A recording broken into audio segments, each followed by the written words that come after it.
plays for Nashville when he plays Minecraft. That's Joe Hughes. That's Joe Hughes.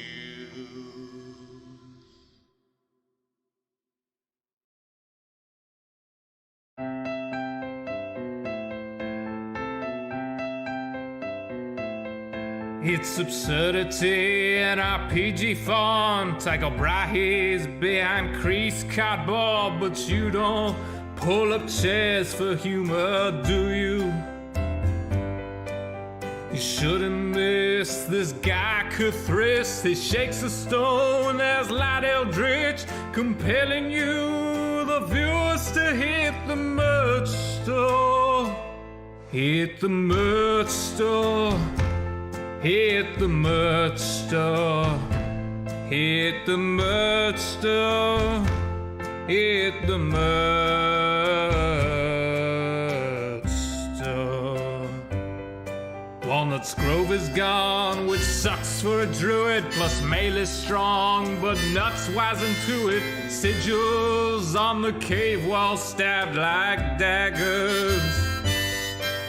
She took wolf form and she howled aloud. She bit at Cuthris and she snapped her snout. And by her instincts led you to the merch store. Hit the merch store. Hit the merch store. Hit the merch store. Hit the merch store. Rosie, she's shopped there before. All her grandkids get gifts from this store. Little halflings with their kingpins playing footloose. I've seen them picnic beneath the stars, wearing their bright dark magic scarves. It's a one-stop shop for birthdays at the merch store. Hit the merch store. Hit the merch store. Hit the merch store. Hit the merch store. Denard's a paladin, dragonborn, who treats everybody else with scorn. But you know that they all deserve it, don't you? He gains entitlement from bits, or so Jerry claims, so I guess it fits. And they both expect you all to hit the merch store. Hit the merch store. Hit the merch store. Hit the merch store. Hit the merch store. Maybe there are gods beyond whose tendrils shift their waking pawns, but Jerry kinda seems like he has got this. Except the times when the phones light up and ideas arise, then outright erupt, and Jerry's gone, volcanic cursed Rothfuss. What now, Rothfuss?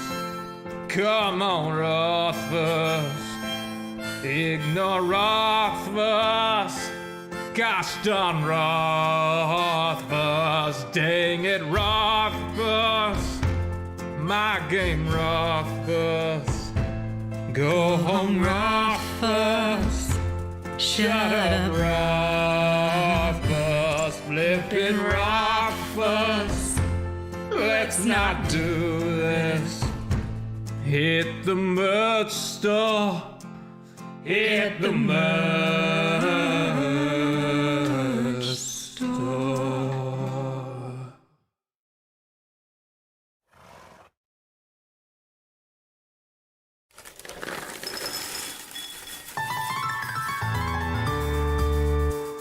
The summer is past, but your days keep growing longer. There's no wind in your sails, but the storm's blowing stronger. Walking hard, standing tall, keeping your head up through it all. Fighting fires, spinning plates. Goodness, how did it get so late? Lay your head down and dream. Lay your head down and lay your head down and dream. Lay your head down and just let your mind flow downstream. Sprawled out in a moonbeam. Lay your head down and dream. Joe Hills is filmed before a live streaming audience. That's us. Howdy, y'all. Joe Hills here, recording as I always do in Nashville, Tennessee, and tonight, y'all are my live streaming audience.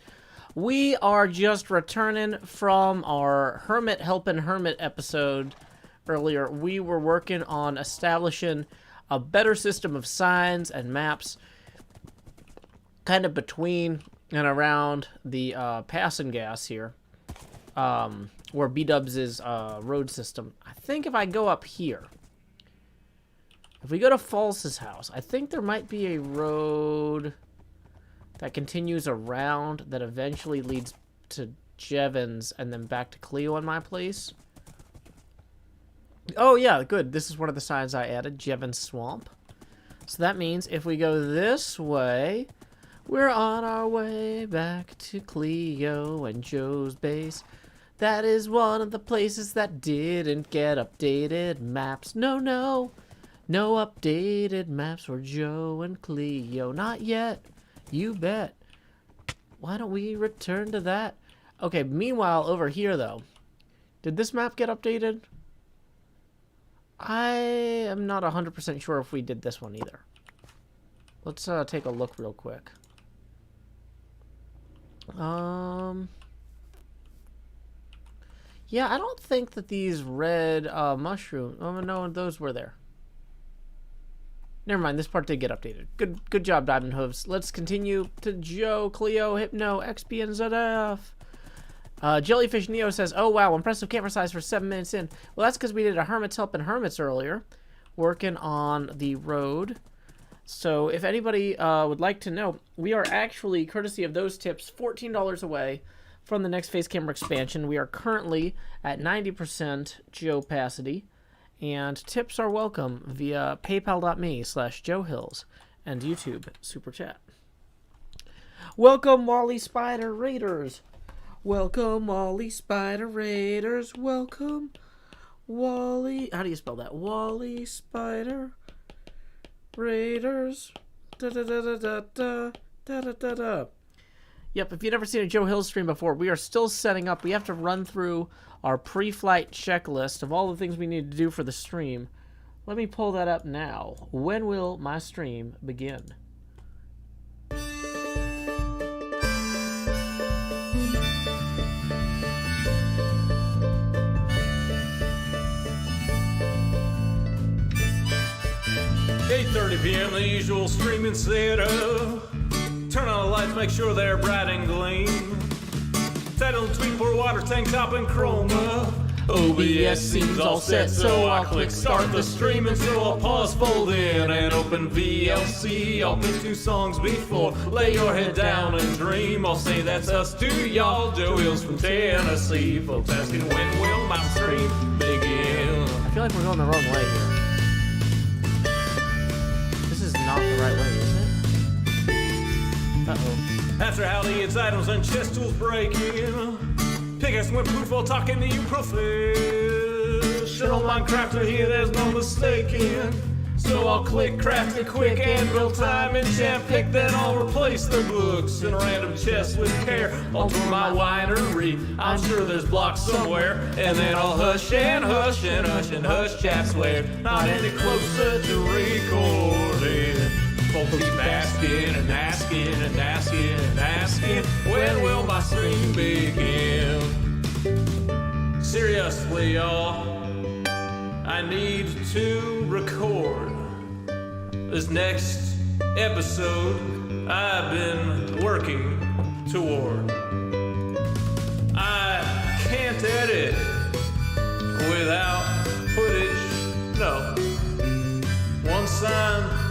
all geared up, maybe we can start the show. Alrighty. Hey, Wally Spider, congrats on finishing up your UHC. We thank you again for the raid. We're going to take down our setting up stream now sign, and we are going to get started on the rest of this. So let's see. We're going to go ahead and grab Diamond Hooves, pick up this lead, and then to go down this way, you can see that there's some terrain change in here. Boom! There's your drawn and courtier. There's your additional house. Lots going on there. We might be able to get a little bit closer here. Okay, I think that we've got the entire little area filled out now. So we're going to drop this back over here. Okay. So I hope everyone's having a good evening. Welcome Kindleus, Mahi Zero, and Jory over there on the Discord chat. Okay, look at that. This is looking like more of a thing. But what about this one? Does this get any other castle in it? It probably doesn't. But let's find out. Okay. So if we come this way, you can see some of the terraforming work I've done over time. The extensive terraforming work. Okay. Nope. So no castle in this. But that's fair. Okay. But at least it's going to be more accurate now. People will know where they're going. Okay, we're going to replace that one down here. Now this one actually might not have been altered too much. Although I did do some work on removing the lava pool. Because, yeah, so lava pool is a little bit more recessed now. I've been gathering that lava as we smelt things, so that it's not a complete mess. Wait, am I going the wrong way? I think I am. Okay, hold on.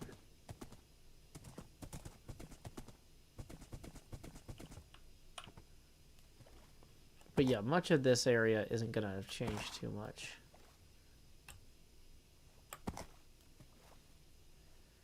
Dang it, come on. So slow getting back. Okay. Hey, welcome Stephen Erdman. Glad you could join us. Wait.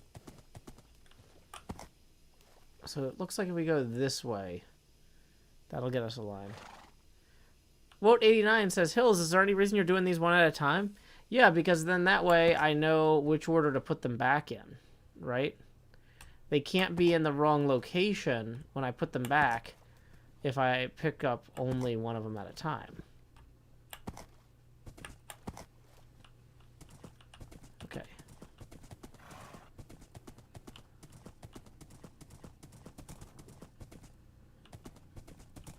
Yep, okay, so this entire map was already basically up to date. That's fine.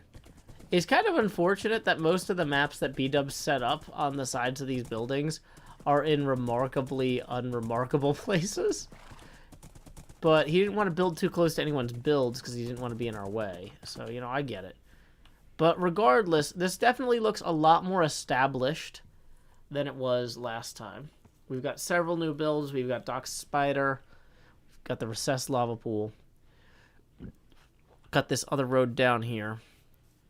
Okay. So, let's see what we need to do now. Let's go ahead and get Diamond Hooves back home after hoofing it all over the place. We actually need to work on our Halloween storytelling episode. And, I think that is going to be a little bit silly, like usual.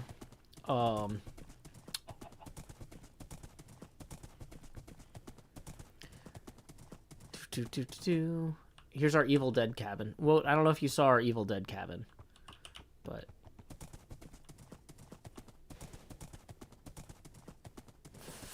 wham. Okay. So we're gonna leave that there. We need to bring bookmaking material, and I saw at least one squid somewhere, but we probably want to have other bookmaking material besides a single squid's ink. In fact, if I'm thinking about it, I might have left bookmaking material in an ender chest somewhere, like a properly planning person, like leather, or maybe not that paper, or that paper, maybe non-special paper. Okay, well that needs to go back over there anyway. Okay, oh, sugarcane, there we go. So now we need feathers and ink, I think. So let's go through our... Okay, so we have books. We have books. Okay. That's a start. I think that we had ink as well here. Okay, so we have ink. We just don't have any feathers that I can think of. Okay, we actually want to take those with us. Wow, we have a lot of dark signs.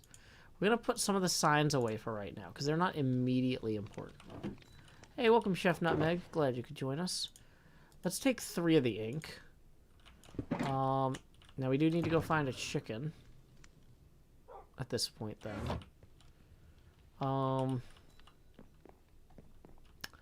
Or a place that we previously stored feathers, but I'm not sure that we did a lot of that. Because, quite honestly, like, we just haven't really been around that many chickens.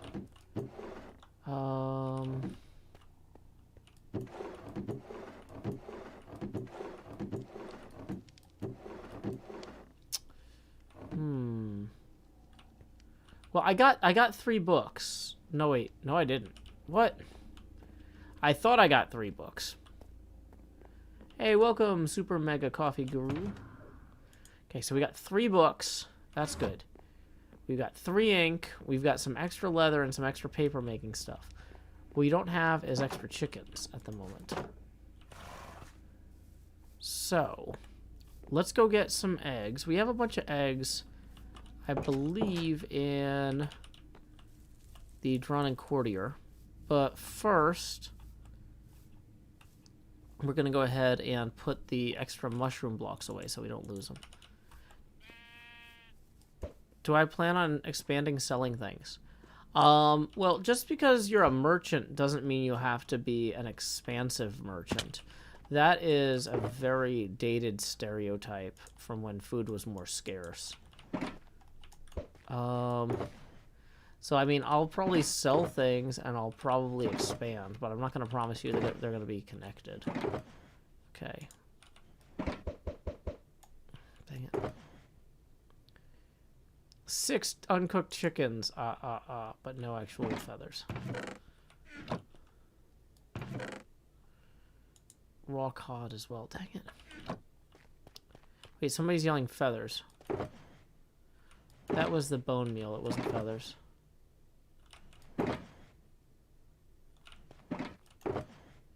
Quartz, not feathers. Arrows, not feathers. Nope. Hey, welcome, Meep Cube. Glad you could join us. I had some in the first box. Really? Ooh, you're right. 6 feathers. Good, good, good. Okay. So next thing we're going to do is we are going to put some of the glow ink away to free up space. I forgot to put the other chest back. Dang it.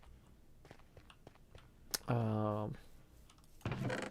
we're going to throw that there. We're going to throw this here. In the interests of doing a lot of different parts of this right, we should probably keep this area loaded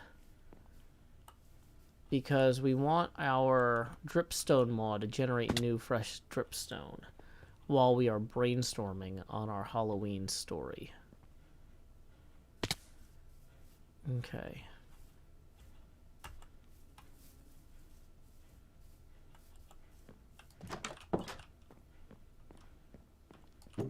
So, is there anything else in here that needs to be fed into the maw of the machine? Here we go. Okay, so we have ink, we have feathers. What? We're out of cooking stuff. Oh. That's so silly. Okay, well, we're going to put the uncooked food in here for now. So we can cook it later, I guess. Okay. So we're going to go back this way. Uh-oh. Sun's getting real low.